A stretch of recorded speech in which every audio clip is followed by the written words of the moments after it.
the most important thing, I think, Ange, and maybe you can uh, give some of your feedback, but it's about building a community. I found that the webinars, can be extremely boring, and I wasn't really paying attention. And and that's why I like tried to stay away from less webinars. We all want to produce content. I started seeing that in my local community, the same people were talking on 20 different webinars at many different organizations, and I was like, how do we create something different? And it all came back to, how am I fostering and building a community, not doing an event online and that digital community. So if you have the framework of community first and treating every single event you do like it's a membership organization. I know we have a lot of membership organizations on the line that do that daily, but a lot of us aren't. We're not a membership organization. We're an agency that creates experiences for people, or for companies and things like that. But what I found is, like, if we can treat every different program like it's its own private membership organization and its own community, I think we can grow a better program than going at, we're going to create this event and we're going to have these speakers. And much about this program as well is, how do we get all the people in the events industry together to talk to each other and share ideas? And Ange, I don't know if that's kind of the same thing you thought about, but what are some other tips or things that you kind of noticed right away? I think the other thing is to realize that, there's more forgiveness in this day and age than there ever used to be. I mean, I think there's a lot of emphasis on events, particularly for more corporate folks, to have like a lot of polish. And I think everyone kind of recognizes, I mean, it's interesting, just like I have you all on gallery view now so I can see what your backgrounds are. Some of us are back at the office, some of us aren't. There is more opportunity for you to be authentic. And I know that word gets tossed around as like a buzzword, but it's true. Like, you can have a small child run through the back of your screen. You can have an internet blip, and it's, it isn't the same kind of like faux pas that we've had in the past. And I think the more you can be sort of ready to operate on the fly, you know what I mean? In some ways, it's like things are even more live than they ever used to be. It can be really, really helpful. And the other thing that I always think about is, like, what is the call to action? Because I do think this virtual event platform should be different than the podcast. I mean, to your point, Jared, the idea of the webinars just being like boring content being presented, the webinar is sort of like a worse podcast. So how do you have every opportunity for people to gather in this way, have there be some sort of call to action for them, and something for them to actually do? Or is there a mechanism, to your point about the treating it like a membership, is there a mechanism for the people who've gathered to have each other's contact information so that they can continue conversations afterwards? Just knowing that we're not providing the same forum we used to for there to be, little side conversations around the coffee cart, or those that decide to linger after an event to chat with one another. How do we recreate those types of opportunities for people to connect offline, outside of the virtual event, even if it means that they're just, setting up their own virtual meeting post-event? Yeah, I think, Ange, the one thing that I've noticed was, it's to foster a good community online. It's not even just about the event itself. So let's say today we spend 60 to 90 minutes together, and that's it. So, and let's say some of the people are doing multiple things because you're multitasking now. It's really about the follow-up, the personalization beforehand, what's coming up, like you said, what's next. And then how do we continue to communicate with each other? If we're really trying to foster a community of people in the event industry, how are all of us going to interact, not just on the event, but afterwards? And, we launched an event called the Coffee Co-working Club, where we meet every week. And I kind of prompt, and we'll get a little taste of that in this, but around questions. And 84% of the people that show up to the event actually connect outside the event. And unlike typical free events where the RSVP numbers are different than actually who shows up, we actually have a 94% conversion rate of people that RSVP that show up. And it shows me that is the most important thing. And the other thing I was scared about, Andrew, at the beginning of this was, we're going to be talking to people not just in our hometown like we mostly do with our clients, but we'll be talking to people from across the state and across the country. Today we have 21 states that are on the line. We actually have someone from Liverpool on the line, and then someone from India as well, and Edmonton, Canada. And so the interesting thing is, like, we're never going to meet each other. But then I started thinking, I bought a Peloton in December, and I started thinking, well, how do they build community never meeting people? And I started to think about, they have 1.4 million users. I believe 99% of them probably have never met, but it feels like a community because they made it really approachable. They've unlocked a competitive spirit. So if you're thinking about producing a program online, how do you do that? How do you create some social integration or gamification of a program? And then how do you create challenges for people? One of my challenges on some of the events I do is, like, who's one person that you're going to go out and reach out to in this program that you just met? And that's a challenge for you to do something afterwards, sort of like homework. But what Peloton does really do is they give you an identity, they give you metrics to measure what you're doing. And by the end of the experience of riding a Peloton, it's pretty transformational. And I thought, without ever meeting everybody, I have this experience that was created for me. And it's not just about an event, right? We're talking about ongoing engagement for those of you maybe in the nonprofit sector that are thinking about how I engage donors and future donors. It's not just about that one event that's going to do it. It's about ongoing communication and cultivation of a network. Any other input or any other thoughts that you have, Ange, before we kind of go into our next segment here? No, I think just really like resting on that idea that you have to take the concepts of network development and apply them to this virtual setting for it to really be effective, to have it have some sort of ROI for you, is really important. And that takes extra care and thoughtfulness beyond, who's going to share their screen and show a PowerPoint presentation. That I think is something that we've really honed in the last 11 and a half years with NEWaukee, and it's been hope to have further conversation with all of you guys in this new network about what that really means to you and how that might apply to your individual organization or the events that you do.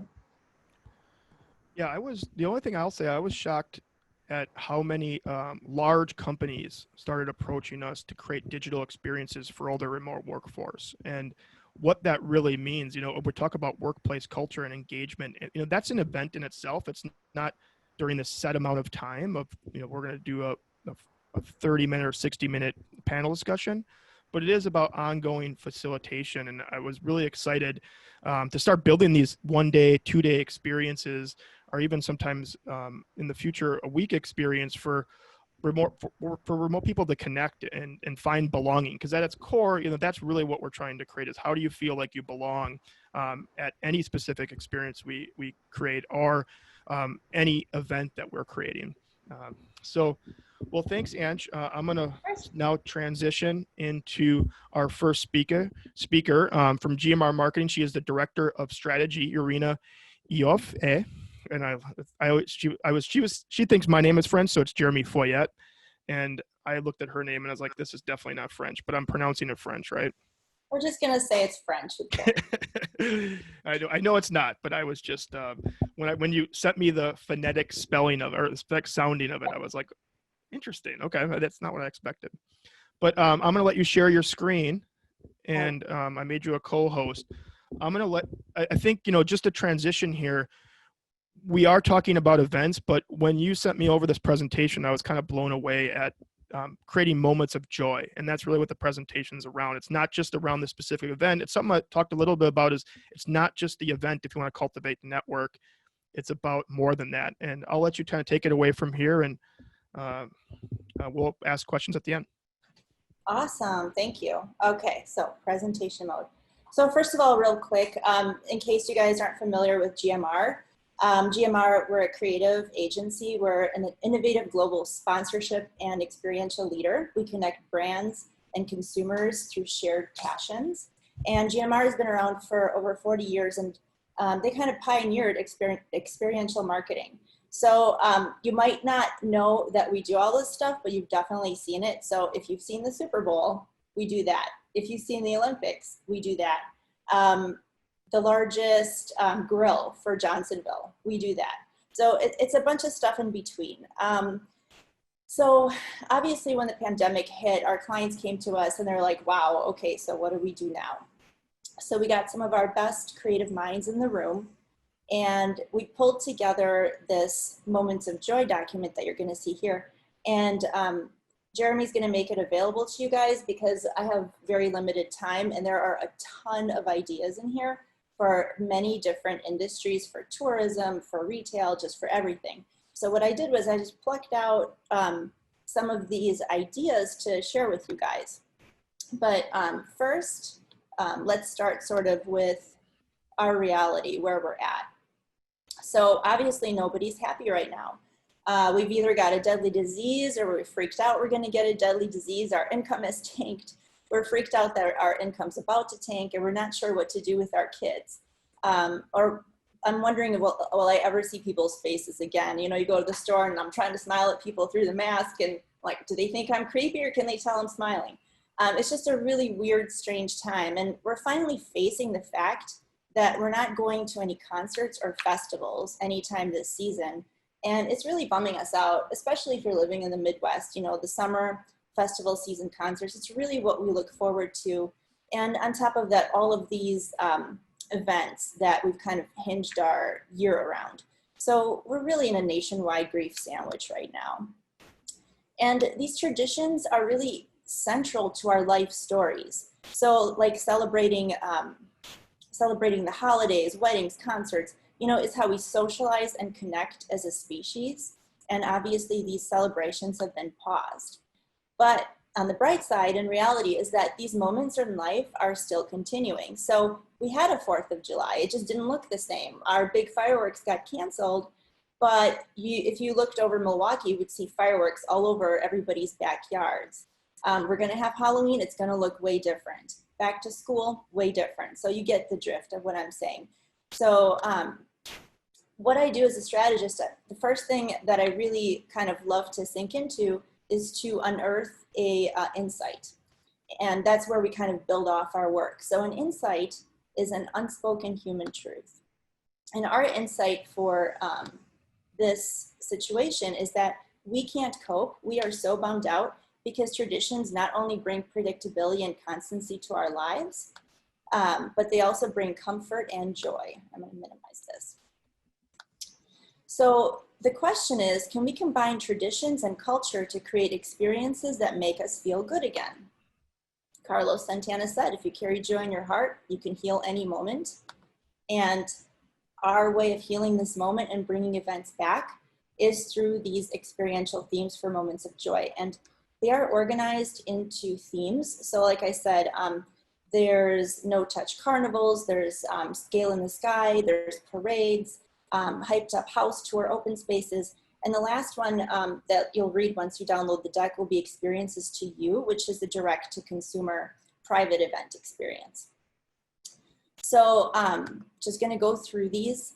The pop-up spectacles, one of these that I thought was neat, was the idea that you create a destination-based road trip game in partnership with a mobile map provider. You add surprise pop-ups and messages and appearances along the route that are both physical and digital, like an unexpected custom-themed hotel room or rest area. So you craft the app that maps the experience. And you have a final destination that will be unexpected, something like the Taco Bell Hotel. I don't know if you guys have seen that, but it's really, really neat. And this could fit into the auto industry, the travel industry, insurance, food, and tech. This one I just absolutely think is so visually stunning and love. It's the Hands-Free Street Festival. And of course, this fits under the no-touch carnivals. And the idea is to create digital carnival games with touch-free technology. And this is something that we at GMR develop and work with all the time. We have a team of awesome digital, brilliant people, technologists that put this together. So you could use light up stepping pads. You could display your brand goals through interactive walls. You can attract attendees with music or comedy. And this is something that isn't something that you can just do now, but I think that this is a trend that is going to stay with us because we've been conditioned at this point to not want to be touching stuff that everyone else is touching. You know, we've learned about the yuckies.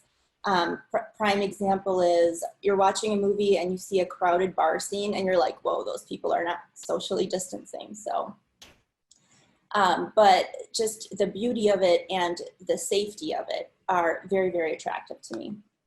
Another similar one for no-touch carnivals is the transparent tour. And this is where we create a transparent traveling tour that is digitally and physically entertaining with a single touch. So every moment is captured through a triggered motion detector and facial recognition technology. So this goes for tech, media, entertainment. But again, I mean, if you're in a different industry and this is something that you feel could work for your brand, go for it. And this will be in the deck again that we'll share. I'm not going to read this, but this is just some of the really neat stuff that goes into it where we capture lead information. It's stuff that helps to build to your ROI. And so these are the technologies where you can capture data from people and build that funnel. This one I love because it really, you know, we've been cooped up in our houses, and to step out and see something big and beautiful and grander than life in the sky just really reconnects you to that feeling that you're part of something bigger. And this is the drone show. So drones can be orchestrated to create movement. You can do a face, you can do a product, you can do anything, and you use music to put it together. And you can even overlay that with projections on buildings. So let's say you're doing a product launch and you can do like, you're releasing a lipstick or something. You could do like lipstick colors on the building. You could show people's faces. You could really make a city come to life in a way that, that is really just stunning. And again, under this category, you can add to it. This is kind of crazy, but I think it's fun. You could turn buildings into gaming consoles. So think a building-sized Tetris or Connect 4 game.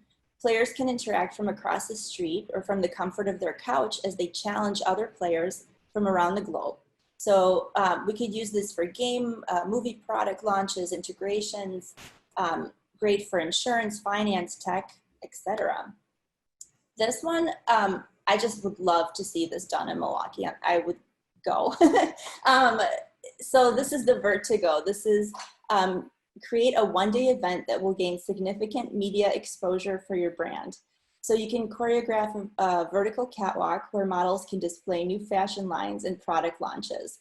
So the moment will be broadcast and streamed to capture the hearts and attention of thousands. And I think this will be also really great for PR because I'm sorry, but news fans would be pulling up under this, and really great for earned media. This idea is under Take Me There, and it taps into the idea that obviously we're not traveling right now, but what really kind of touches my heart with this one is that it's focused on the elderly or people in hospitals, people who can't travel. I think it's a really great social responsibility move. So this will be a VR that is equipped with bucket list pods, and through VR goggles, it will take us to different parts of the world. We will create a once-in-a-lifetime 4D mixed reality experience to allow guests to feel the trip as if they were there.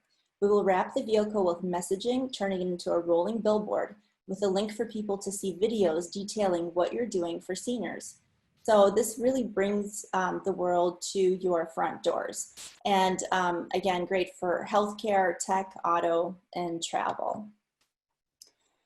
This is kind of a fun one for Halloween. This is also under the Take Me There idea.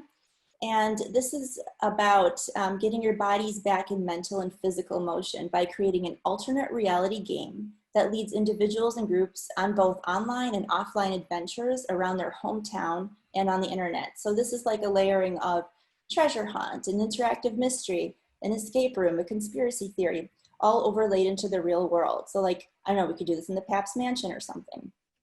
So again, for entertainment, media, studio tech, and I would also add travel. Another idea that we had was to rethink public spaces.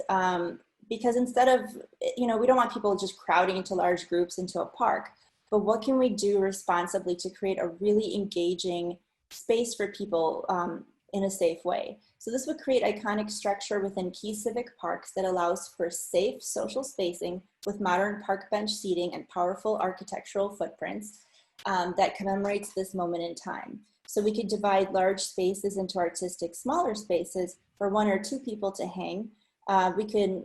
They can lounge there safely. So an example would be like putting in a large plex divider with benches on the alcove sections. And as an added bonus, you can add charging stations by the benches or have it stand alone. So this will be fun for entertainment, media, auto, travel, insurance, food, and tech. And next one is open spaces. I really, really want to do this one personally. This is glamping. So the idea is to use empty spaces like a football or baseball stadium to create an overnight glamping adventure for a special crew of clients. So with safety spaced accommodations, you can include music, a light show. So do a really fun outdoorsy experience that's safe, but using those spaces that we're not using right now because everything is kind of canceled. So great for finance, auto, travel, tech, home goods, etc. Oh, so when the new year rolls around, we're all going to want to say F you 2020. It's been not fun. So this idea is the mobile rage room. So you find something that's a symbolic representation of the year and smash the shit out of it as a therapy to ring in the new year. So out with the old, in with the new. Could be a drop setup and leverage a VR room where consumers can select the objects and create a haptic feedback sledgehammer so they can feel their frustrations disappear. And it's funny that the home goods industry is mentioned in here because I think how fun would it be if you're releasing home goods products and you can let people smash them up. Let me grab my puppy here. Okay, I'm back. Working from home, puppies on my lap, guys. Okay. Moving on, speed games. So this is an experience sporting games through digital technology. You could create a massive mobile tour leveraging interactive screens that can tour around a city or community like a parade and interact with consumers. So as you can see in the picture, this guy is playing baseball against the side of the truck. I just think it's really fun and you can make it whatever you want. And it's a smile-inducing stunt.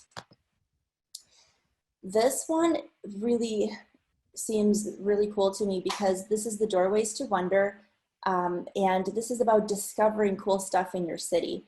So we know people are curious. So imagine a freestanding door in the middle of a park, neighborhood, or street, and it won't stay shut for long. Open the door and gaze at a world beyond. Through a screen or an AR app, we will create a full sensory experience to remember. So this is very adventurous. I just think it's a lot of fun. It's great for sports, lifestyle, food. Again, I think it could work for tourism or just about for any industry. This one is under revolutionized retail. So you could celebrate a back to school moment. Hunting for something fun to do, let's take communities on an adventure to find items hidden in local neighborhoods. So brands can create a digital portal for users to log on and unlock clues as they go. Users will discover facts about the brand as they progress through the scavenger hunt. And once they've completed the hunt, they will be guided to a pop-up shopping experience with samples. I think this will be so much fun. So please, somebody pick it. And another revolutionized retail idea is a fashion show for kids. Give kids and parents an opportunity to shop for back to school in the biggest collective youth-focused fashion moment ever online. So what we would do is we would use Instagram Live, YouTube, TikTok, and host the fashion show through that media. And then people will be able to shop there and it would go to the cart. And finally, the last one is opening day. So this is one that is so fun because one of the things that we miss about sports is doing things together at the same time. And so this is like a surprise box. And The idea is to remind your baseball customers that you care about them by sending them a gift. So the gift box will be delivered to houses, but it will be locked with messaging that they have to wait until opening day to reveal the contents. The exterior of the box can have a countdown timer to build anticipation. Fans can then use the contents of the box during the game, and they can unlock it and there'll be surprises, and I just think it's a really fun one. So there we go. Let me get you guys back here. You want to grab this screen, Jeremy? Yep, 1 second. Okay, cool. And again, like the deck has a lot more experiences for digital as well, just purely digital. And if you go to the GMR website, we have information there. We have a tab called Creating Community, a guide to virtual live programs. So we have a lot of resources there. You guys are welcome to come and check it out. Thank you so much. Excellent. I have a question. So obviously some of these things are for people with a little bit of budget. How do we scale these up and down, or what is some of your advice on, obviously, not everybody can do some of these things. How would you recommend people that are scaling stuff and, might want to create moments of joy that are smaller scale for their clients? Absolutely. I mean, it's something that we do all the time because we don't just deal with these big clients. We also have smaller clients. We have smaller retail and local. So that's something that we're happy to work with people all the time. It's just, part of that being creative. So I would say give us an email and we'll help you scale it. Excellent. Well, thank you for your time. I appreciate it. As I put in the chat, I will send out this presentation when we send out the thank you email afterwards. But thanks for your time. But if you want, and I'll send out your contact information as well. So okay, awesome. awesome. Go from there. Cheers. Thanks. So the next person I want to welcome is Cassandra Polinsky. She is from best NFL team in the world, the Green Bay Packers. Little biased here, and talk about being. We're going to ask a few questions, so this won't be a presentation; it'll be more of a fireside chat. This is where the digital campfireness comes into play. But Cassandra, you want to introduce yourself, and she's the senior premium seating coordinator at the Green Bay Packers. But introduce yourself, your background, and then we'll get into some questions. Sure. Good morning, everybody. Can everybody hear me okay? You are perfect. Perfect. All right. Thanks, Jeremy. And thanks, NEWaukee team. I'm excited to have the chance to participate. I already met some great folks. I'm looking forward to maybe meeting some more people. As a Milwaukee native, NEWaukee does a great job with events like this, and they're even better when we can see each other in real life. So I'm looking forward to the future and future opportunities. Very quick background. Feel free to find me on LinkedIn and reach out if you'd like after this presentation. Love to chat with you guys. I'm entering my 4th season with the Green Bay Packers in our premium seating and ticketing team. It's a small team, so we all do a lot. My focus is on our suite holders. Bottom line, I help continually enhance the fan experience on game day and non-game day. Excellent. And you also were at the Bucks, the Abril. No, I'm just making up teams now. That's pretty much the only team I haven't worked for. Right? Yeah. Cool. So, it's sometimes, there's a lot of similarities, right? Like we're all going through the same thing. Like the Packers, obviously it's a global brand, but what has it been like working during this pandemic it's something to organize, 100 people on a call or 200 people on a virtual meeting room, but it's got to be completely different knowing that the majority of what you do is 80,000 people in a seat, but also across the country. So what's it been like working for a really in-person experience-driven organization right now? Well, first, I want to start by saying I feel very fortunate. I'm very lucky to work for an organization like the Green Bay Packers with solid leadership, honestly, for decades. And we see that realized in a lot of different ways. Yesterday, there was news announced about our financial standing through the last season, which is very strong. So I call myself lucky, especially in our industry. I have friends and colleagues who I know are not plugging away. And my colleagues here at the Green Bay Packers, we are working every day. because our leadership is strong and there really is a culture of winning and professionalism here. And that's evident in everything that we do, everything that comes from the organization. So I'm proud to work here. It's an opportunity to work here during a time like this is, during a pandemic, during the social unrest that we've seen. Again, this is an organization made of people who care, and our president and CEO, Mark Murphy, and his wife, Lori, made a personal donation in early June to social justice causes locally. Our players, many people might have seen it, produced a video called Enough is Enough. It's pinned on our Twitter feed. It's on our website. Check it out. It's very powerful. So the focus is on helping other people, whether that's our fans, whether that's our community. Our business is hopefully, with a win on Sundays, bringing people joy and letting people relax and escape a little bit through football. But the Green Bay Packers organization is really one that through football betters the community 365 days a year. And we've seen that throughout this off season. It has been mostly, as you said, Jeremy, digitally. Fortunately, we were in our off season. Major League Baseball, basketball, obviously they struggled because one season couldn't start and one season was, near its end. We haven't really started yet. We held a draft and we're approaching the preseason, but we have yet to see what the season's going to bring. Will we have in-person experiences? That's still on the table. And so, you did do the draft, and I thought it was better than ever before.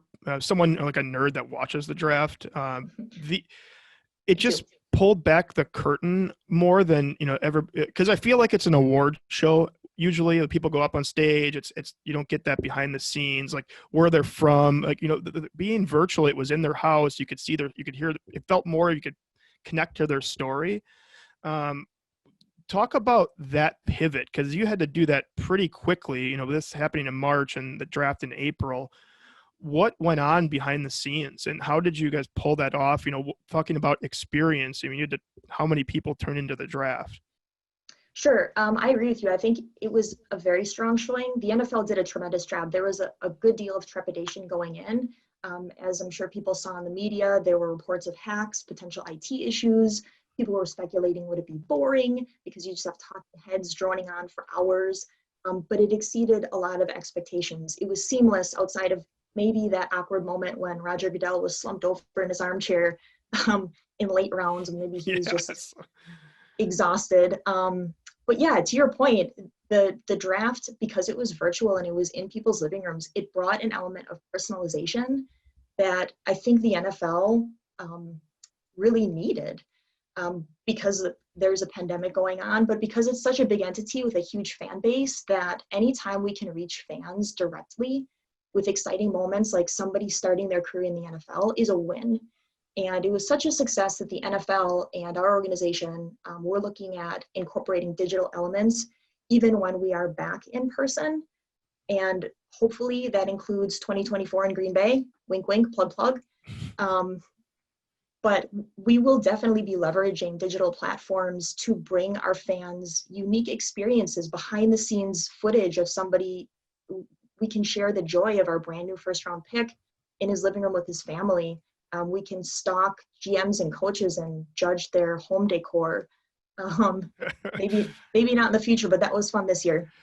Well, yeah, I think, but that was, wasn't that the uniqueness of it and the authenticity of it? It's not like you think of the NFL, you think of this massive production, everything's staged, and you got to see the unstaged part, which I think, just like you can see my beautiful staged area right here. But, I thought that was the most interesting, really, of like just seeing, even when the commissioner was hunched over in his chair for about 3 hours, it was interesting. Yep. Yeah, I agree. And from a team standpoint, we, as you said, we did a little bit of a scramble ourselves. We had like a pre-draft show for our season ticket holders the Wednesday before the first night of the draft. And it featured current player Mason Crosby, legendary wide receiver James Lofton, and our moderator Wayne Larrabee, who always does an outstanding job. But that was cool too, because, our kicker, longtime kicker, probably Packers Hall of Famer in the future, Mason Crosby, is just hanging out in his living room, talking to fans, taking fan questions. And that was real and that was sincere. And I think our fan base really appreciated it. And just to be engaged with our fan base digitally and virtually was tremendous because we miss them. You know, we haven't seen them since January. Okay, I'll skip my Jordan Love question. What are I you would doing defer. on the what is you because you're on the front lines of the Packers community, the season ticket holders, obviously the suite holders. What's the biggest challenge right now in continuing to foster that community? Because there might, obviously there might be might not have people in the stands in games, just like baseball is doing. How are you going about that? What are some of the challenges, and can you kind of pull us into that? You bet. Sure. So I would say it's surrounding all of those topics. It's information. Ever since the pandemic began in March and April, that was the heart of our invoicing season. So we were sending out invoices to our season ticket holders asking for money, and they were asking us, well, why are we paying you? We don't know if they're going to be games. And of course, we had the backing of a refund policy and cancellation policies, and you saw a lot of other NFL teams come out with those. But there was confusion as to what the season would look like. Would it be safe? Would it happen at all? And then we moved into, thankfully, our season ticket holders they were paid in full. And now we're venturing into the preseason. A very big event for us is Family Night in Green Bay. It's an opportunity for families to make a pilgrimage to Green Bay. And, if they don't have the opportunity to come to regular season or preseason games, they can see us play football on Family Night. And we unfortunately recently announced last week, I believe it was, training camp, Family Night, and preseason games, if there are any played, will not have fans at them. So communicating that officially to our fans is important as quickly as we possibly can, but we also don't want to put speculation or information out into the marketplace that we're not confident in. And since we're living in an ever-changing landscape, we're having continued conversations with local government officials, health officials, just to make sure that we are making decisions that are safe for our players, our personnel, our fans, most importantly, and our community. So it's just managing expectations really going into the season. And yesterday we went out with a rather large announcement. I was telling one of the breakout groups that it was probably the most excited I've been in months because it feels like there will be football. We asked our season ticket holders to opt in or opt out for their season tickets this year. We still don't know if we will have fans at Lambeau. We still don't know what that capacity will be if we do. But we do know if there are fans, we will implement certain safety guidelines. Masks will be required. There will be social distancing. So all of those things considered, fans, would you like to opt in for the chance at tickets? And just for a quick background, since we have so many fans, 2 actual season ticket bases. One is called the Green Package. Those are the Green Bay fans, quote unquote. And the Gold Package are the fans that used to attend games in Milwaukee when we played there at County Stadium back in the day. So all of the season tickets, including our club seats, are off the table this year. We can't possibly allocate for every single person to be guaranteed a game, even one game. So it will be this giant pool of people that want to come to games. And then as we approach each game, we'll determine, what our capacity is going to be. And we'll let people know closer to the games if they have tickets. And the giveaway you're going to give away today is season tickets, I believe. Or no, I knew you were going to do that. So we'll get to the giveaway in a second. But so there's I don't know, I forgot how many seats are in the stadium, but you talked a little bit about how do you choose? What if you could only have half the people in the stadium? Have you guys talked about that, or a quarter of the people in the stadium? Yeah, that's been sure. Yeah. That's been an exercise all off season, is just projecting contingency plan after contingency plan. And our president and CEO, Mark Murphy, yesterday, I believe, gave the number 10 to 12,000. But he said, we don't know if we're going to have fans at all. Mm-hmm. So it's really week by week how things are going to look. Our home opener is in September. So we're, barely through July. And we see what the conditions are in our marketplace and other marketplaces. So it's just kind of a waiting game. And those decisions, fortunately, are not ones that I have to make. So we'll just kind of, we'll roll with the punches, but the priority will be keeping our fans safe. What advice would you give people in the audience here to deal with the future? Because we're kind of started tactical around virtual experiences, and we've been pretty tactical this whole show. But part of this was what's going to happen in the future. What advice could you give people that are maybe planning or thinking about planning stuff in the fall or December? And what would you tell them that you've dealt with now? I think what we've seen evolve, not only with the Packers, but other organizations and other functions, is that social distancing works.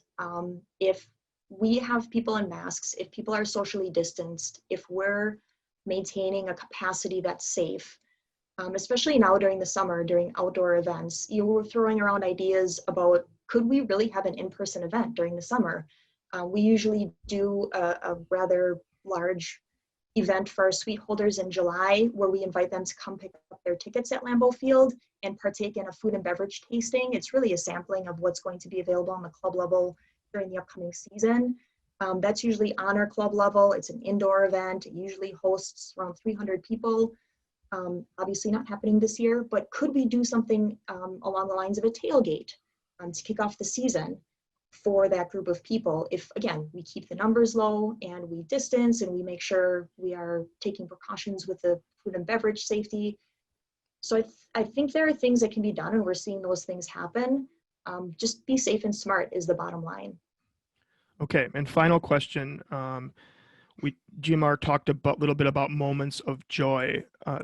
Really, that's a lot of what NFL teams do is memories. And I think as event planners too, and people in the event industry, we create stuff people look forward to. I mean, if you think about at its core, how little things are being created right now that we have look forward to, that annual block party you go to, that thing your family does every year. Like a lot of that stuff is not happening right now. There's a lot less to look forward to. What sort of things should people be thinking, or maybe have you done digitally, are you planning to do, or you've talked about doing to change it up this year to engage people?